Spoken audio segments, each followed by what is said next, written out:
So, welcome to another episode of Twice Told Tales podcast.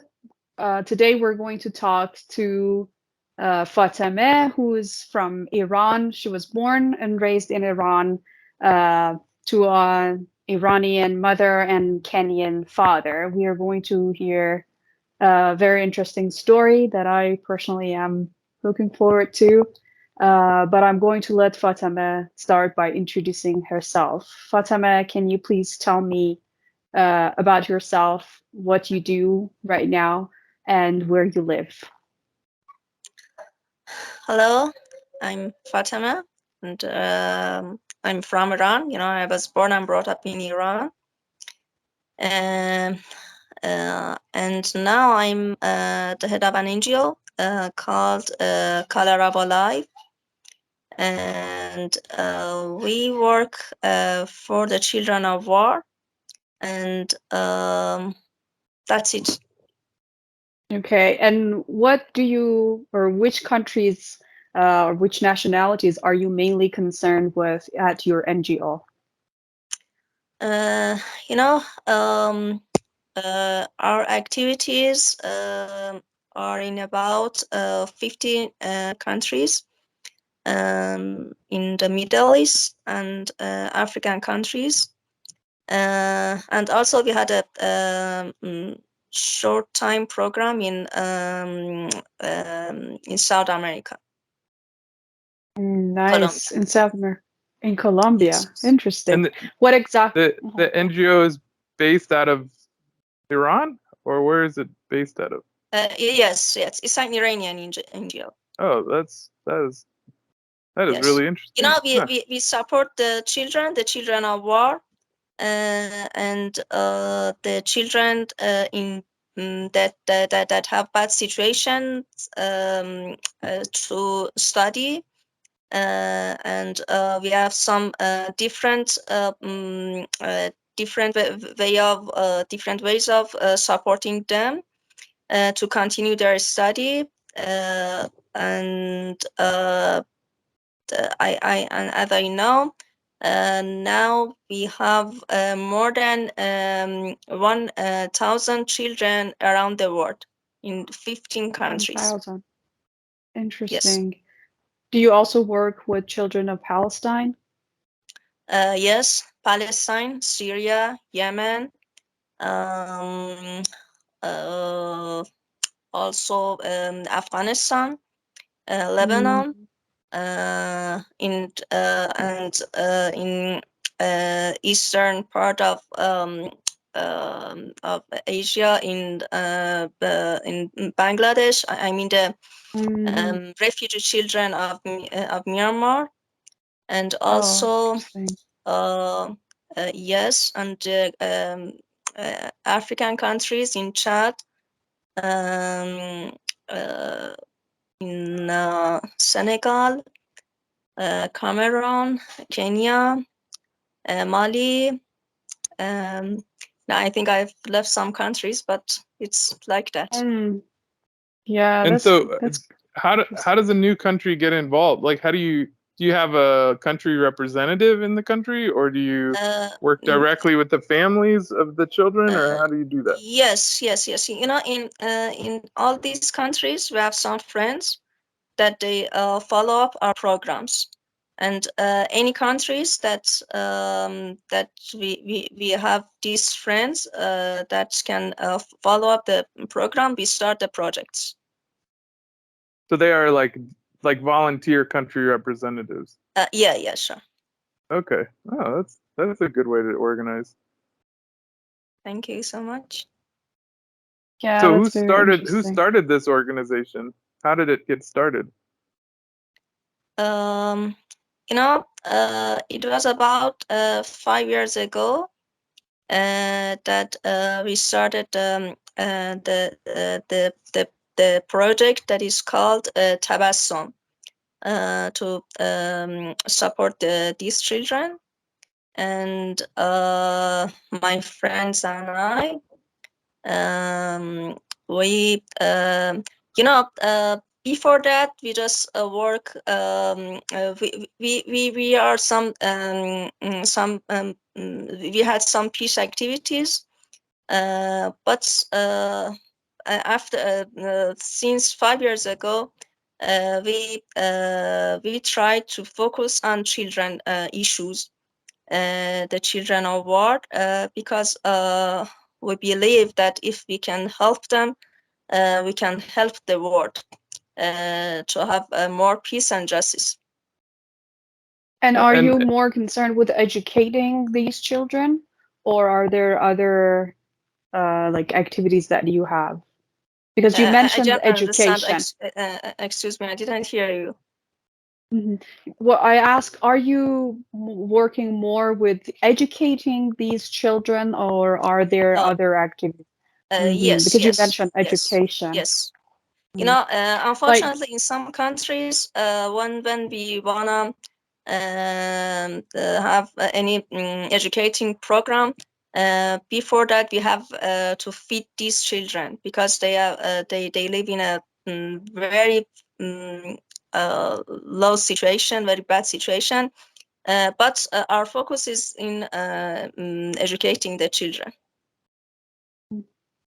yeah, Chris, did you want to ask a question? oh, I was just wondering who the people were who started it. Like, who were the core founders of the organization,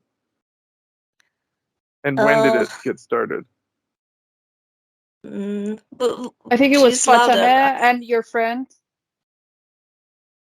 The question is, So it like, was two. Fatemeh, you said that you and a few other friends started this NGO together, like about Yes. 5 years ago. Yes, is that Yes. 5 years correct? ago. Okay. Mhm. Oh, so that was during. Yeah. Well, there's a lot of new wars since the last 5 years, I guess. Exactly. Yeah. So Yeah, how so do you manage the like political drama around a war? For example, if you were to go want to help children in Ukraine right now, there would be a very big there would be an issue if you wanted to go help children, that you would probably have to um, sort of take sides in the conflict because there's Not such strong divisions. So yeah. how do you manage I that? got your point. Not for me and for my friends, not the political issues, not religious issues, not something else are important. We just help the children that need that we think that they need help. Okay. About Ukraine, we tried a lot to find someone there to start a project there, but unfortunately we couldn't. But as I know, there's some of Ukrainian refugees are in Africa, and we when I came to Africa, it's about 1 month. And these days I tried a lot to communicate with these refugees, but unfortunately it was impossible. Hmm. can, And can you tell us why it was impossible? Mm, as I it needs a lot of permissions from Kenyan government, from Iran government, from UN, something like that.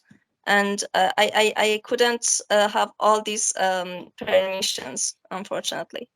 so you're in Nairobi And right now, is that right? Yes, I'm in So Nairobi. do you have any idea how many Ukrainian refugees are actually in Kenya or have been coming to Kenya? I don't think that they are in Nairobi, they're in Kenya. But some neighborhood countries such as Rwanda or Burundi. But unfortunately, I can't go there. That's interesting. Taking visa is very difficult. Communicating with them is very difficult, and a lot of problems. Yeah. So are they Rwanda is one of the more aligned countries in that region. I mean, Uganda is is kind of covertly aligned with U.S. policy. I mean, it's basically an outpost of America. But Rwanda, like politically outwardly, is extremely aligned with the imperialism in the world. So Exactly. so that's fascinating that is so they're taking refugees, I guess, from Kiev and the western side of Ukraine, I guess. I don't know, but that would be interesting to follow up on that. I hope you can find some way of connecting. That would be very interesting. I've seen no coverage of that in the Western press about Ukrainian refugees in Africa. Okay. Yeah.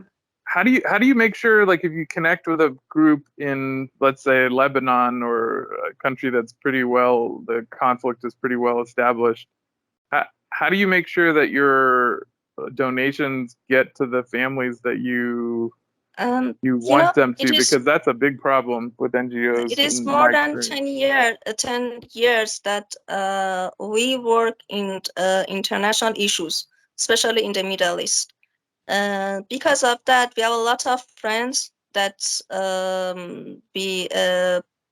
before starting the project, we communicate, and after that, when we want to start the project, we start with little project, and then we increase this project, and also we get the reports. And it is for us, it is very clear because our project is very how can I tell you, it's very obviously when we want to when we want to start the project. Before we started, we ask about the costs, and after that we pay that we pay the donor, and after that we take them the reports, and also they have to give up the receipt of that project. Okay, so you just basically the same timeline or the same strategy as a big NGO. You're just doing it on a small scale. You do reporting. Repeat, please. I said it's basically the same strategy that a large NGO does, but you're doing it on a small scale, like more personal. But you're still doing reporting to the donor and reporting from the field, which is it sounds like very well organized and very transparent. And you have because like that's how I know Fatemeh, because of her activities as someone who knows a lot of people in different countries, and she also helped other NGOs where I was also helping. And as a side note, I remember there was one event about Syria. It was the Peace Pilgrims for Syria. That one part of it happened in Esfahan, where I was also volunteering as an interpreter. And we also met Julian Assange's father, John Shipton, if you remember. So I know that Fatemeh knows a lot of locals in all those different countries. And I assume that's how you establish connections. Like, you know these people, they are from those places, and they identify people in need, and then you have donors, and then you as Chris said, you have the reporting and everything, so that you follow up on. Great. And who are most of your donors? Okay. Oh, sorry, go ahead. Yeah. No, go on. I was just asking who are most of your supporters? Like, who supports the organization? How do you, because it's very difficult. You're in a country that's sanctioned, right? So it's very difficult to recruit international donation to an Iranian NGO. So it must be mostly Iranians. Is that right? Who's supporting? Yes. We had some international project for Yemen and Palestine, but most of our program are donating by Iranian people. Wow. Yeah, isn't it And just wanted fascinating? A to country add under that sanctions Yeah, it's is very acting so generously. wonderful. Yeah. I mean, it's hard enough to survive under sanctions to think how, that's a great act of resistance for Iranians to actually be assisting in 50, how many countries? 15 countries? As 50, wow. as our projects are not political, and I think that this is one of the reasons that different kind of people in Iran, they help us. That's one of our positive points, that we are not belong to any of these parties, in political parties. Yeah, Mhm. that's wonderful. I just Okay. wanted to add that this that till now, in these 5 years, we built 3 schools. One for the children in Myanmar, of children of Myanmar. One in Africa, in Chad. The first one is called Shishumela School. The second one, School of Abraham. And the third one, a school in Iran. And I forgot the name. In Lorestan, the area that had the extreme food. Mm, I are you talking forgot the about name. Port Said Zahab or? No, But that in was that was Kermanshah. Yeah, you're Lorestan. talking about Lorestan. Yeah, sorry, I don't Yes. know. Unfortunately, I forgot the name, but yes. Then Okay, if these 3 schools. if you With remember, we can add later, like as Which a country? What subtitle. are the schools? Yeah, you can just list the uh, countries. You said uh, schools in in Myanmar, one of them in Bangladesh, for the children, Bangladesh. for the children, for the refugee children of Myanmar. Oh, One okay, of in them in Bangladesh. Chad, in North Africa, and one of them in Iran, in Lorestan. Wow. And Amazing, wow, amazing. that's and those were all funded by Iranian like private businessmen and that sort of Yes. thing. The school of Iran, the school of Lorestan, was a joint program between Iranian and Kashmiri people. Wow. Kashmir, interesting. Yes. Wow, amazing. And so who funded the school in Chad? You said it was in Uh, northern Chad, right? there was an conference for Palestine, and there was a friend there from Chad, and through him we had some other project in Chad, and the School of Abraham was one of these projects. Wow. Very interesting. Yes. Very interesting. Well, Okay. that sounds like a very uh that sounds like a lot of work on your end to manage 50 different countries' donation projects. That is a lot of work. How many people work with you in your office in Iran? You know, we are 4 Wow, people. Wow. that is a Yes. 4 little people overhead. managing 50 countries. Okay. Yeah. Yes. And also, Interesting. we are 4 people in Iran, and also our friends in other countries that Right. Mm, help us in projects. Hmm. great. Great. So, Fatemeh, tell us about your father and the story of you living in Iran and being born in Iran. Um, my father is an social activist. Um, Before Islamic revolution, he had some activities in his own country, in Kenya.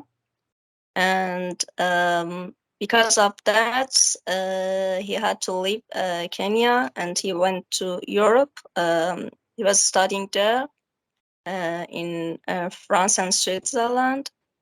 After Iran Revolution, he came to Iran for an international conference, and here, in Iran, he met my mother, and they did marry. And after that, they went to Europe, to France, to continue his studying. And also those days, he used to teach in Sorbonne University. And he had his activities and continue his activities. And once the France police arrested him and exiled him to Kenya. In Kenya, he was in the prison for some years, and after that, he couldn't come to Iran. And my mother and us, my sister and brother and me, we back to Iran, and that's it. The story finished. After that, my father started his new life in Kenya, and my mother and us in Iran. And now, just some days ago, I could visit him after many years, and it was interesting.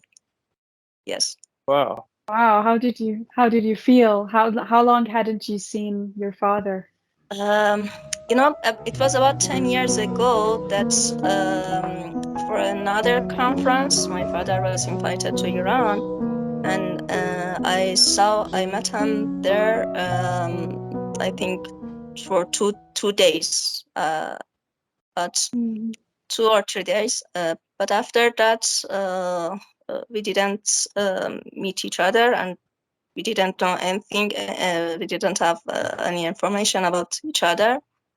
But it was last week that I saw him here.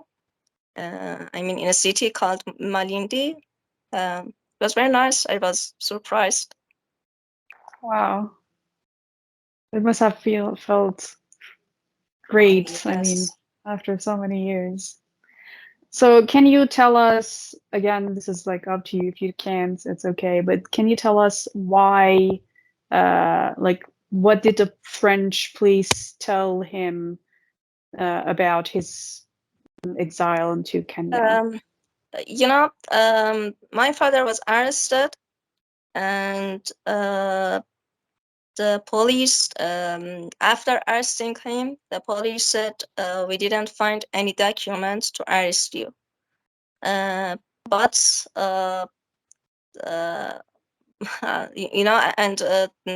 that is why my mom thought that he will be free.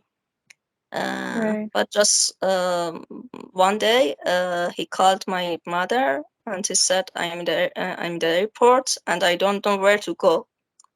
And he just, as I told you, he just exiled to.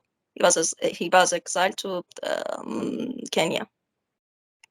Wow. I see. And then in Kenya, the Kenyan government had to they put him in prison. Yes. And I it don't was know how many years, but he was in Kenya. He was in the prison for maybe 5, 6, something like that years. And after that, he had a limited freedom. So he couldn't couldn't go anywhere that he want. that he wanted, and Mhm. had some limitation after the freedom. I see. And that so he basically the government, like he was political. It was a political persecution in both cases, I guess. Yeah. Yes, yeah. How did you Wow. feel about the whole thing? About the About the whole thing, like what your father went through and what your family had to go through. I really do not know how should it's a life. It's a Mhm. life. It's everyone has his own story, and this is the story of my mother and my father. And Right. my mother knew that this marriage would be a if she can come to this life, she would face a lot of difficulty, but she Mhm. accepted.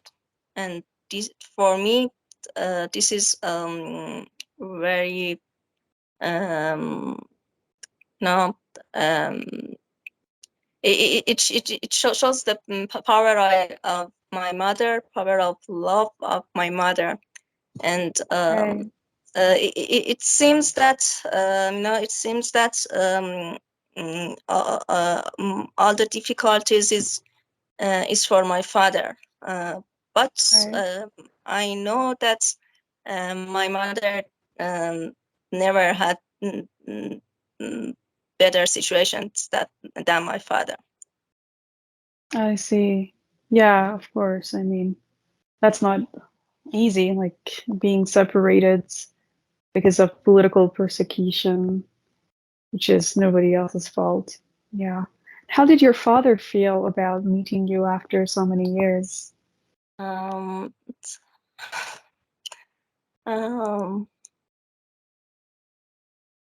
I, I can explain um, that moment, but we just look at each other for some seconds and say nothing, Right. just look at each other.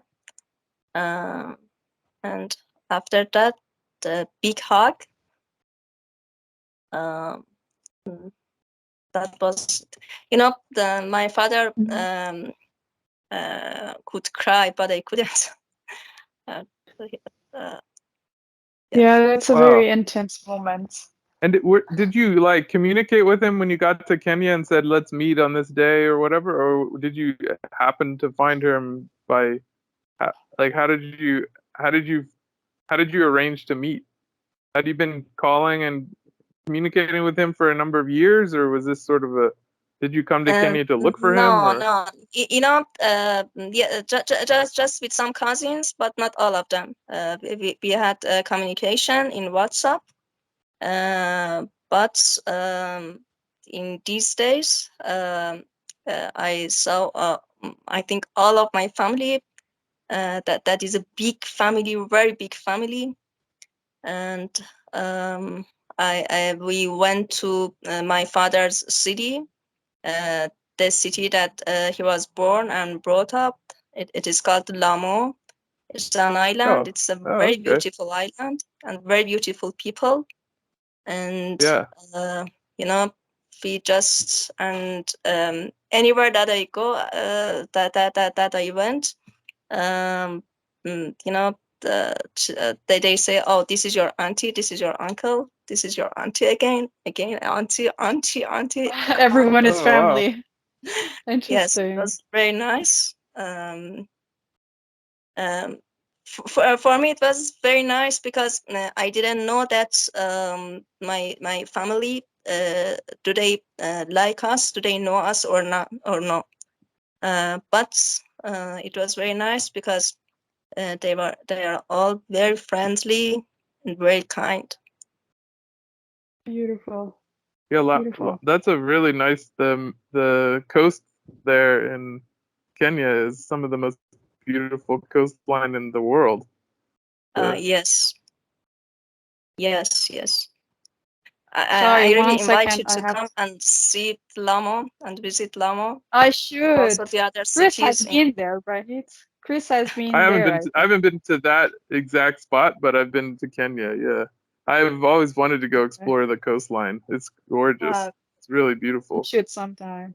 Yes. Sorry, yes. 1 second. I need to change because I think the light is just like one side of my face, and it's sorry. Okay, you're going to But see yeah, everything. Kenya is really interesting place to be. Are you planning on staying there for a while? Sorry. Are you planning on staying in Kenya for a long time? I mean, it's a fantastic place to have an NGO. You know, unfortunately, no, because I have a lot of things to do in Iran, and I have to back next week. I was in Kenya for 45 days, and now I'm just thinking if I wish I could save a little more. But I have a lot of things to do in Iran, and also I miss my mother. Is it and easy for you to get a visa to go to Kenya? But Oh, sorry, we're having a connection issue, so I'm talking over top of you. You said you miss your mom. We had a connection issue, so I talked over top of you. Is it easy for you to like? You have an only Iranian passport, right? yes, yes. Okay, so was it easy for you to get a visa? Yes, very easy. I Okay. think in 3 days I Oh, could take nice. it. Yes. Nice. Okay, But 3 days. you know, my father was in Tanzania, and I tried to take the visa of Tanzania, but it is impossible for Iranian passport, unfortunately. Really? Oh, wow. Wow, that's interesting. Yes. Why? Yeah, why should Tanzania? Wow. I don't You know would why. think it. I mean, Tanzania is much more closely. It Islam. has a Culture. more well Islamic. It's definitely considered to be more Islamic. I think. I mean, there's definitely more of an Yes, Islamic yes, some Islamic people in countries. Tanzania. Yeah. So that's Mhm. fascinating. I mean, but you know, that's probably one reason is there's some sort of imperialist anti-terrorism thing where they try and target Muslim countries that to manipulate their policies in favor of the good Muslim countries and the bad Muslim countries because those are the weak spots. Like True. Tanzania would be the weak spot in U.S. hegemony to try and you know pressure Iran. If you have countries like Tanzania that has a large population of Muslims, very and very non-aligned, no reason to be aligned, they could sway either way, and Iran could easily influence Tanzania. So I'm sure there's some. I'm just speculating, but I bet you there's some sort of diplomatic game behind that. But it's surprising that you can get into Kenya. Honestly, Kenya is also like Kenya is very much controlled by the Western European diplomatic arena. So, but that's great to know. It's Are there? more Iranians should go to Kenya. It's a great Do country. you know if there are many Shias in Tanzania? Because I think there are. There are, Like but not many. I don't think that they have a large you population. know you know in south of Kenya and also some cities in Tanzania that's Muslims are very you know you can easily say that if they are Shia or Sunni, they're very they live in a family. Some of them are like my own family. Some of them are Sunni, some of them are Shia. Their relationship between them is like that. But I don't know if there are any Shia Shia groups or something like that. I really don't know. Mm-hmm.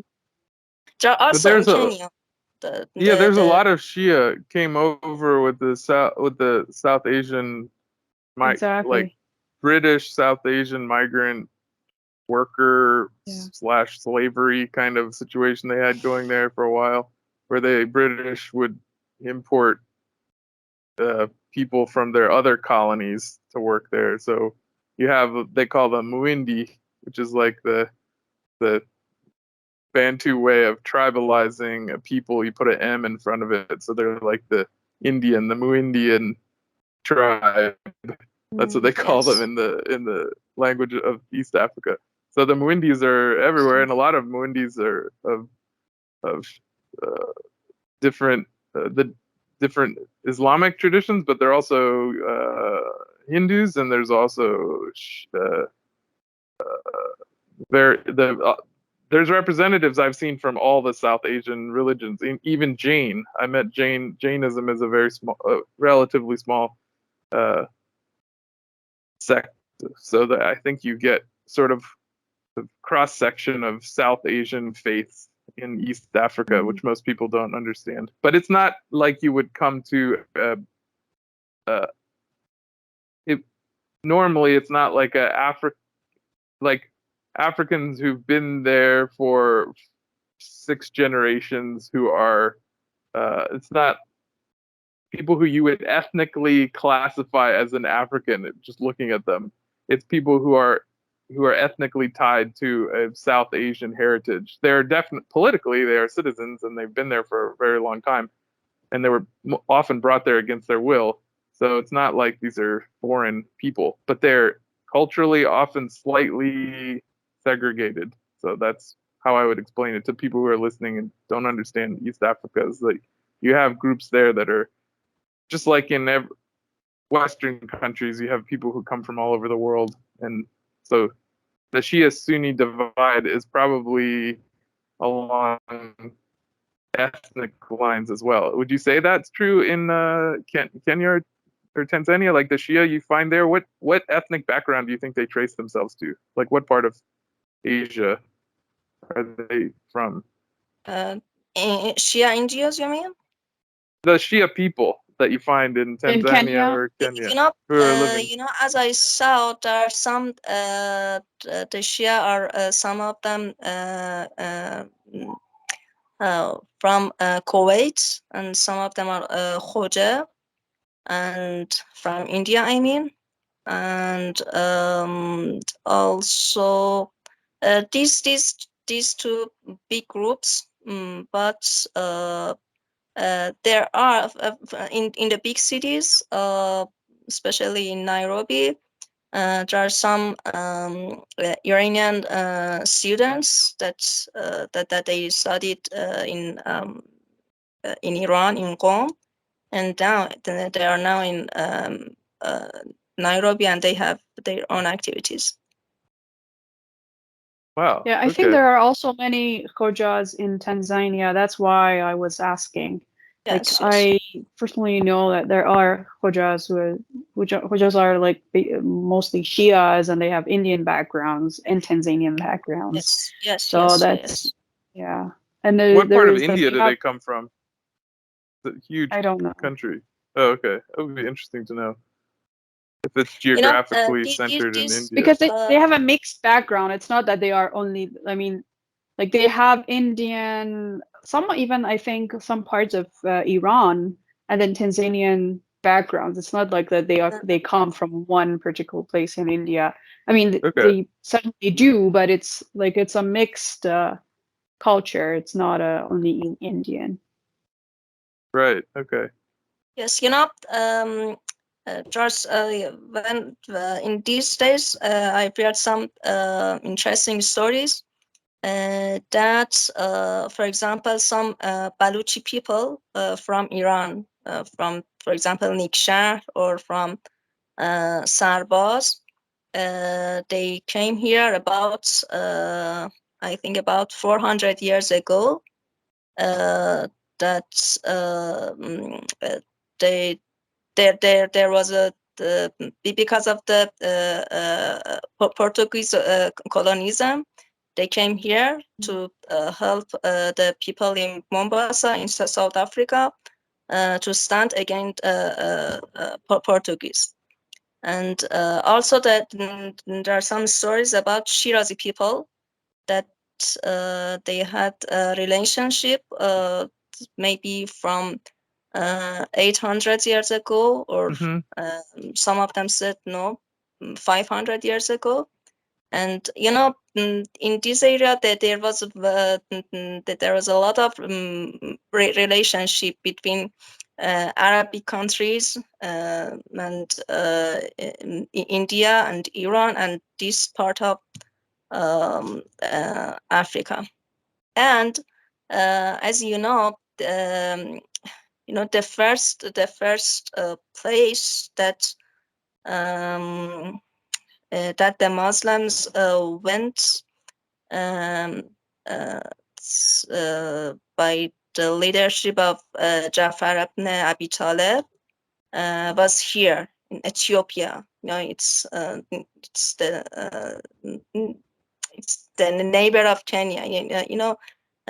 From those days, they had this relationship with Islamic countries, and it was in the early centuries after Islam that they became Muslim. Interesting. Well, and also the Mediterranean or the Indian Sea coastline there along the east coast of Africa was sort of like the African Silk Road back in that era of trade, sea trading. That's where all the ships would go back and forth up to Asia and take goods back. So there was not a lot of interaction between the world and inside the continent of Africa, because it was very difficult to travel and there's diseases and very difficult to move inside. But along the coast was very multicultural for thousands of years. So it makes sense that there would be Shia who could trace their roots back hundreds and hundreds of years. That's interesting. But there's groups, for example, what I was alluding to, like the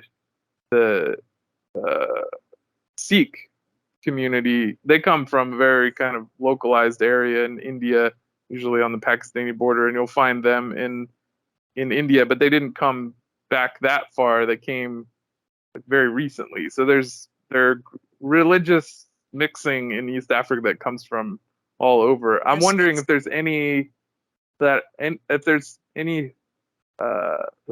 Shia that have come in a more recent migration or wave of immigration to East Africa. Do you know of any of them, like through the I don't know if they would have come because of conflicts, or if did any Iranian refugees end up in East Africa during the Iran-Iraq war? Is there anyone there from that period? No, not like that. But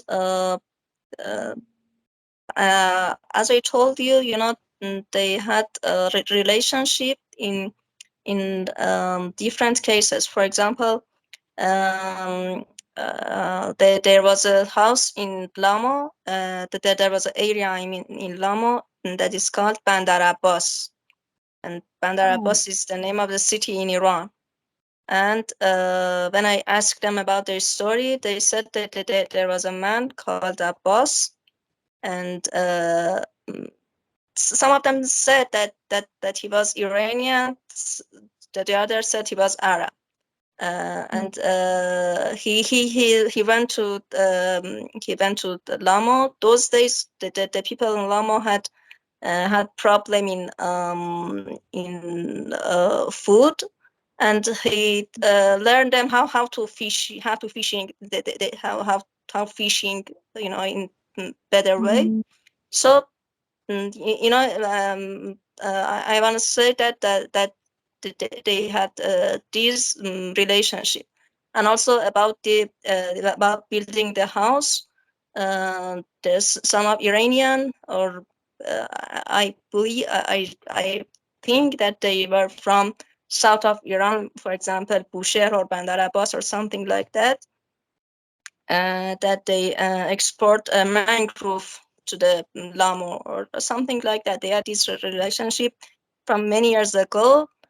That unfortunately, colonialism broke all these relationships. As especially the colonialism of Portuguese, and after that the British colonialism. Yeah. Okay. In That's Africa. Yeah, that's very interesting to know. Well, that's one of the things, like, just not to distract away from the Iranian, that it is East Africa is a very fascinating place. I mean, even when I met people who are Korean who live in East, who not just for one generation, they've been there since the Korean War. Like, they were refugees from the Korean War, and it's not uncommon to have Koreans who live in Africa as Africans. Like, and now you're talking about Ukrainians who've been refugees there. From the Western perspective, it's often racialized as if Africa is a black continent, but it's actually extremely diverse, including all the religious diversities, in which Shia is one of them. But I think, would you say that Shia are being politically persecuted in East Africa? I really don't know. Okay. Did you meet Shias in Kenya, or like, do you know? Yes, but you said that yes. like there are both Shias and Sunnis, and it's not that they. Yes. For example, now I'm in my cousin's house. She's Shia, and her husband is Sunni. And some of my uncles, some of them are Shias, some of others are Sunni. As I told you, they're like that. They were always like that in these years. But these few days, maybe it is about 20 years, something like that. That they have their own identity. That is, before that, the Shia didn't have schools, or didn't have their own mosque. They had they prayed in the with the Sunnah. But these years, I say unfortunately, they have their own schools and their own mosques, and something like They're that. more segregated. Yes. No. But it is Interesting. like that. Now, I think that these days everything is okay. They have a friendly relationship, but sometimes I'm afraid that if they have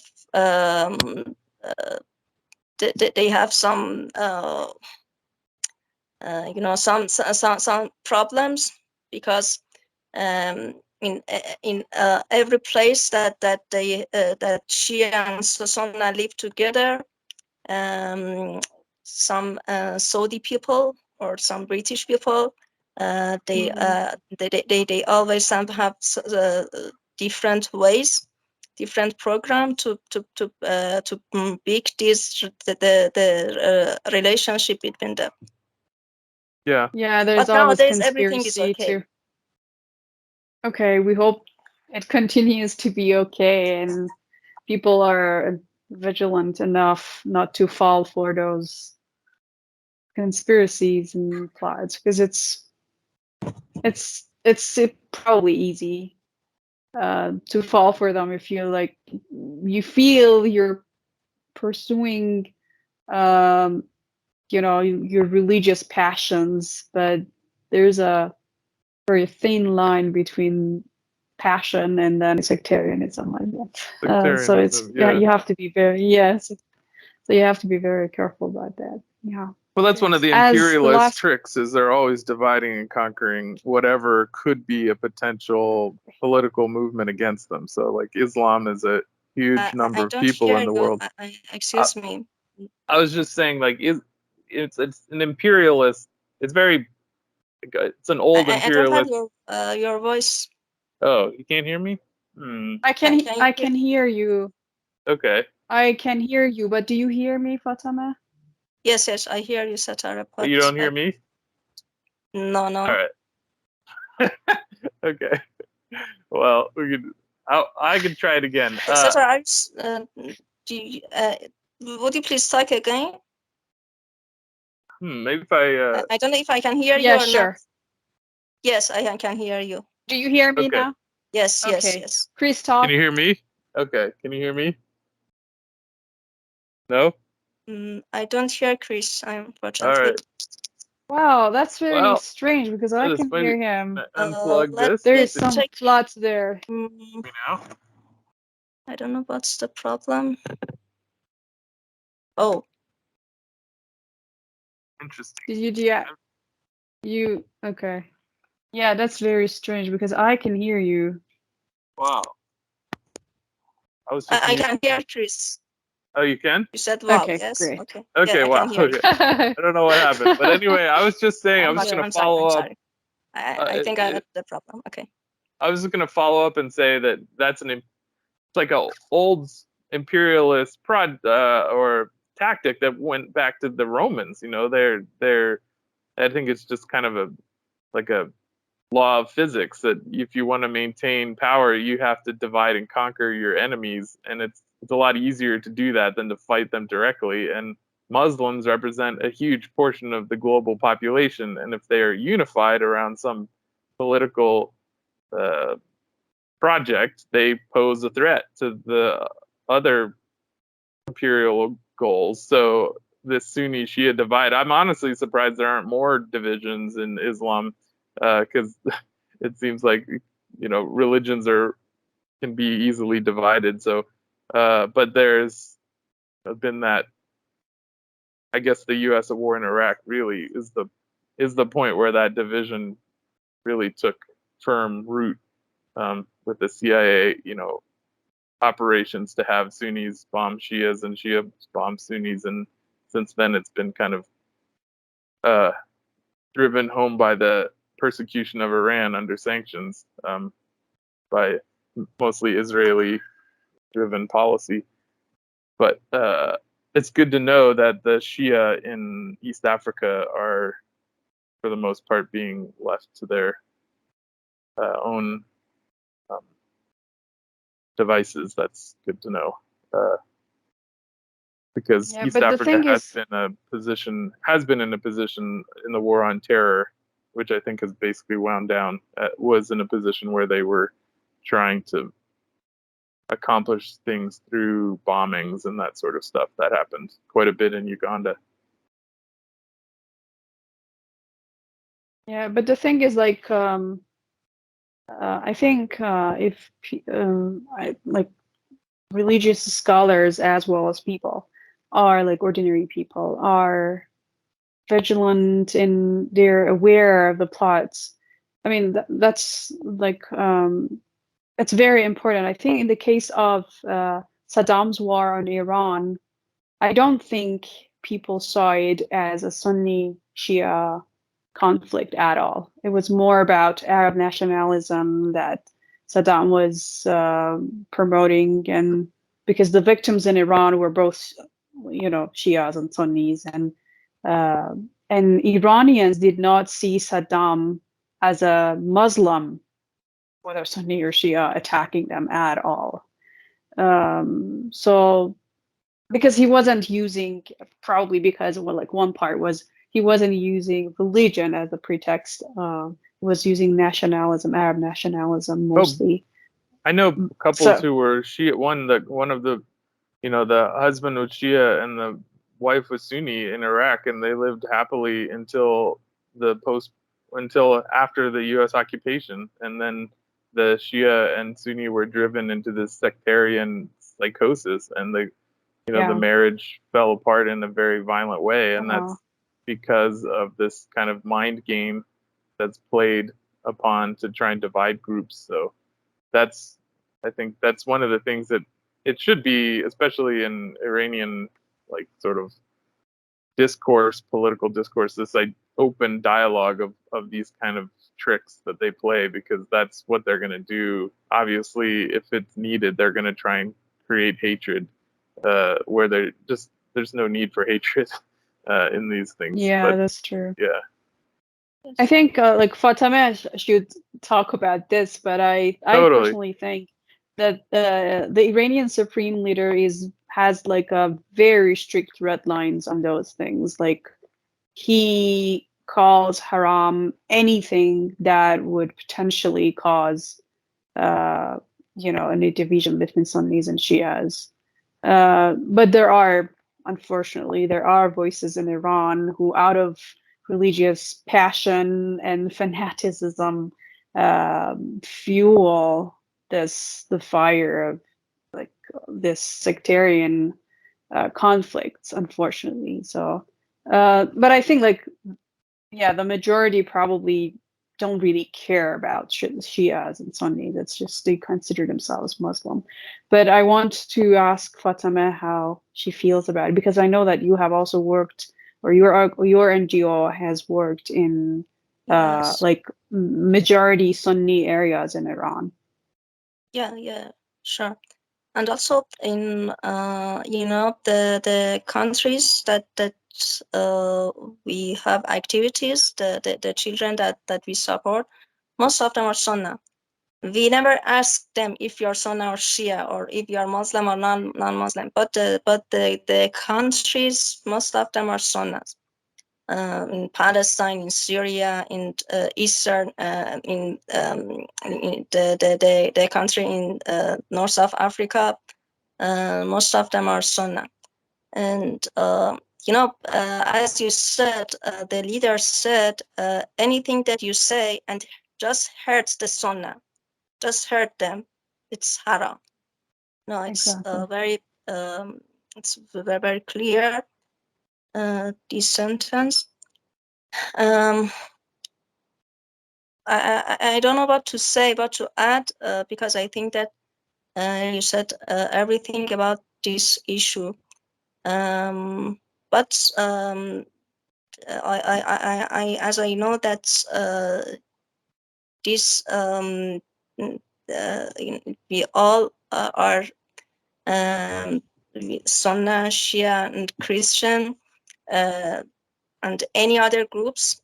We are in a same side against colonialism, against imperialism. Okay, and these divisions are very foolish if we want to talk about these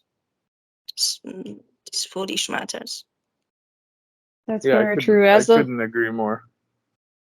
As the last question, because we have been keeping you for a long time, I know you had things to do after that, after this interview, but you also work with an orphanage in Kenya. Is that correct? Can you tell us Yes. about that?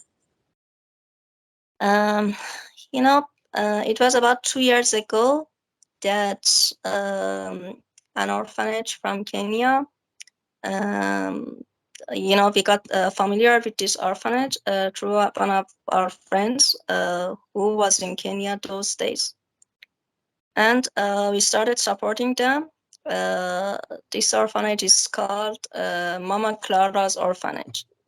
And we there are more than now there are more than 60 or less than 60, I think 58 orphans live in a house. Those days they didn't have anything. When I say anything, it means anything. They didn't have food to eat. We started supporting them, and Alhamdulillah, thanks God, after 2 years they could solve their problems.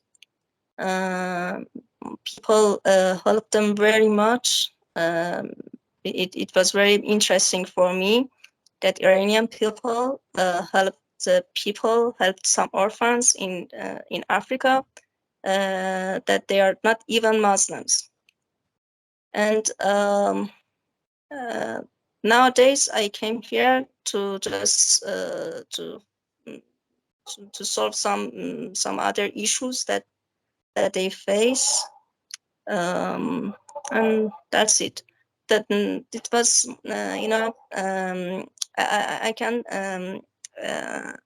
I can explain my feeling when I see the orphans. They're very, very, very nice. They're full of emotions.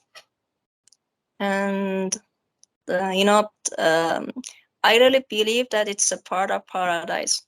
That's why we call this house the Children of Paradise. Nice. Oh, that's nice. That's beautiful. Yes. Is there a way for people? Yeah, go ahead. Is there a way for people like international viewers of our channel for them to help? There are a lot of orphanages, unfortunately, in Nairobi.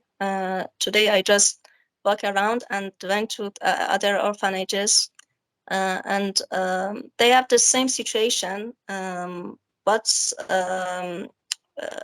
these the Children of Paradise, they have a they have an account in in court surfing. That's why many people from different countries came and visit them.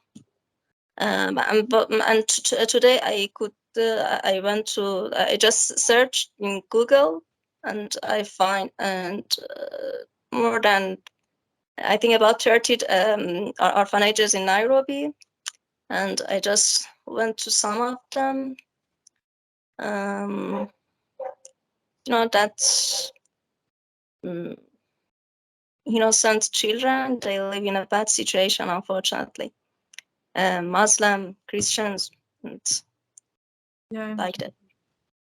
Yeah, I've experienced with them in East Africa too, the orphanages, and it's kind of hit or miss. So it's good that you found a good one, because there's sort of, it often feeds into this greater kind of colonialist mindset of going to help the Africans. And then there was this in the 80s, because of the severe food shortages in Ethiopia, there was a lot of NGOs that sort of made their mark by helping the children and taking pictures of starving children. And so there's become enculturated in the Western mindset that one of the reasons you go to Africa, other than looking at lions, is you go there to help the poor children. And so because of that sort of cultural mindset, there's a lot of orphanages that have realized that, and in Uganda, one of the orphanages that sort of was notorious where I was living, people knew that the kids weren't even orphans. They were like just the kids of the guy who ran it, and he was just kind of milking dumb tourists who would come and like support his own kids. So like there is kind of you have to do your research. So I'm glad you're very aware of that and working in that issue. But how do you manage to fund them from Iran? Is there sanctions between the Kenyan and Iranian financial systems, or can you easily do that? We found a way through one of Iranian people who live in Kenya. We sent from Iran. We sent the money to one of his family in Iran, and here he sent money to our children in the orphanage. Oh, that's good. That's good. We figure out a way around it. Yeah. Yeah, but do you have an do they have an international bank account or like a PayPal account or something that people can? Yes, I think they donate? have PayPal. Yes, And they does have your PayPal. organization? Some of our the American orphanage. friends, they help them through PayPal.